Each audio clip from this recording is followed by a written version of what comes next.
She said I'm rusty. All right, But y'all, welcome feel the back. same. J-Dub Cyber Day 43. I'm going to bring you in the car with me. Saturdays lately have always been leg day, and there's always a little bit of apprehension from me, mostly because for those that don't skip leg day, it's just a lot of energy expenditures. I know what I'm in for. It's going to be hard. I think today I have some Bulgarian split squats, which I love, but I never like look forward to. I'm sure those that do those can understand. And I also wanted to spend some time talking about the surgery that I have coming up. So I got a lot of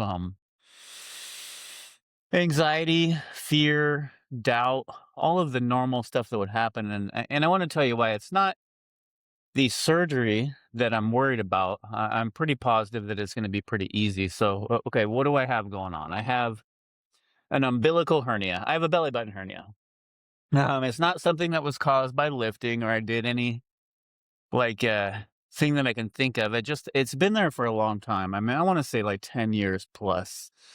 But little known fact, or at least I learned, like when I was pretty overweight, they will not do that surgery. Either it's not safe or they can't do it, but they just kind of say, hey, as long as it's not hurting or there's some issue with it, because it can be very dangerous, you guys, where you have to go into emergency surgery, we're just going to leave it alone. Now that I've lost about, 85 pounds ish, the last time I went to the doctor and showed her, she was like, yeah, you should probably get that taken care of now. I think they would do it. So went and got an ultrasound. They confirmed that I had the umbilical hernia. From there, went and talked to the surgeon, and he gave me a bunch of options. I'm going to do something called a tuxedo fix, which is they're going to just cut into my belly button. They'll fix up the hernia. They'll put a patch in, and then they'll kind of pull the muscle over itself. I'm not sure if it's the muscle or the lining. I'm not exactly sure. And then they'll stitch that together, and that'll be a pretty big, good hold, apparently. So, but the part that I'm more nervous about is my workouts and the going backwards in some of the progress I've made. So it's an 8-week recovery. I'm going to go in Friday the 23rd and get that done. He said for at least a couple days, just kind of hang low. It'll be very sore. Monday, I'm going to go back to work. I mean, I work at home in front at my home office. It's not physically intensive. I should be fine by then.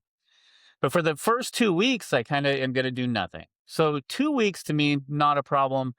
I haven't taken that much time off in at least 3 or 4 years, you guys. So that's going to be interesting. But I'm going to treat it as in the lifting world we call it deload. Like, okay, I've been going 5 days a week for a long time, very little time off. Even on the deloads I had done previously, I had still gone to the gym. And there's two types of deloads. First of all, I guess we should talk about that.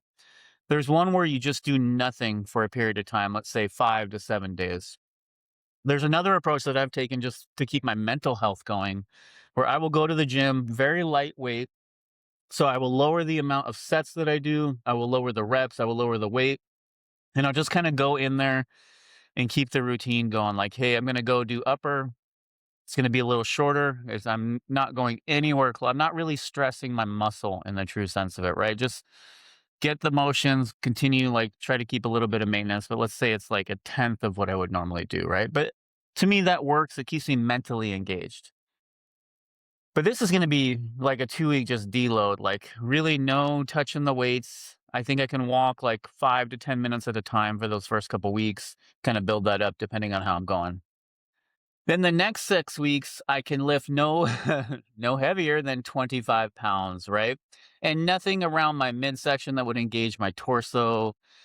I could do arms, I can do like biceps and other things like that. Triceps is going to be tricky because I always feel like you really engage your abs when you're pulling on the rope or something. So I'll have to figure out other ways to do triceps where I feel like I'm not engaging my abs, you guys, or that area that is where the surgery was. So I'm worried. I mean, I have a plan. I'm mentally prepared for it. Ben, my coach, we're going to continue maintenance calories, and And I did some research on my own too, just to be like, I have to mentally be like, okay, I need a bunch of information on it. That's just how I work, you guys. I need to go see for myself, not see for myself, but like, hey, let me gather a bunch of data. Maybe people have different approaches. Doesn't seem like anybody really has a different approach. And the theory behind this is I went to maintenance calories a few weeks ago because you really shouldn't be in a deficit, ideally, to try to heal from something like this optimally. Like, could you? Yeah. It's just gonna take a little longer, more prone to like things going wrong because your body's in a deficit. It doesn't have the nutrients or the calories that it needs, if you will. And then same thing during the phase, even though like my instinct would be like, oh, I need to really lower my calories because I'm not doing as much moving. That goes against what the research says on like, hey, you should probably keep your calories at least at maintenance.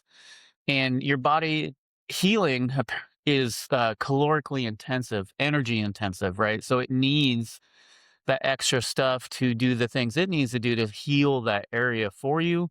And so I'm on board with maintenance. I will report it. I'll let you guys know. You'll be with me through the whole process. I will just try to video record. Hey, my umbilical hernia. Here we go. That'll be exciting. I won't show the actual surgery. I don't think they'll let me do that anyways. Um, but I'll give my weight progress and like, am I going up or down? My body fat, like how I start to look on my body fat. I assume I will regress a little bit. Like I'll lose some strength, obviously. I'm gonna, I would think, gain some body fat and just like some general weight, if you will, during that time. Have a call with Ben on Monday. We're gonna go over like a training plan. Like, I think what most of us do, and I would have done in the previous version of myself, is just to say, hey, I am gonna just take the 8 weeks off, like, do nothing and come back. I now know that's a bad plan. Whenever you're injured, and I've gone through a couple of injuries, the hernia, excuse me, the herniated disc in my neck, and I worked out through that whole process, even though I had to go in and instead of doing like hundreds on the dumbbells, I had to do like 20s, you guys, and I struggled. It was hard for me to get that to even get the 20s up. Same idea on this is I'm gonna go do what I can. My surgeon says it's fine. With Ben, I'll find workouts. I know he's had other clients that have gone through similar surgeries, and we'll just devise a plan that it will avoid all the things I can't do, and I'll definitely get some regression in those areas, you guys. But I will do the things I can do, and that to me is key for everyone out there. And it's something I've really learned to do. Is so many of us, including myself, use an injury, a disability, something that we have that we're like, because I can't do it perfectly, because I can't do the workout exactly the way I want to do it, I'm just not going to do it at all. If I can't do it ideally, I'm not. Do not do this, you guys. This is a mistake I made for a long time. Now I look at it like, yeah, it's not going to be optimal workouts, but man, going and doing the stuff I'm gonna do over those 8 weeks is gonna be a billion% better than doing nothing. Doing nothing is not the right option, y'all, and, I can attest to this.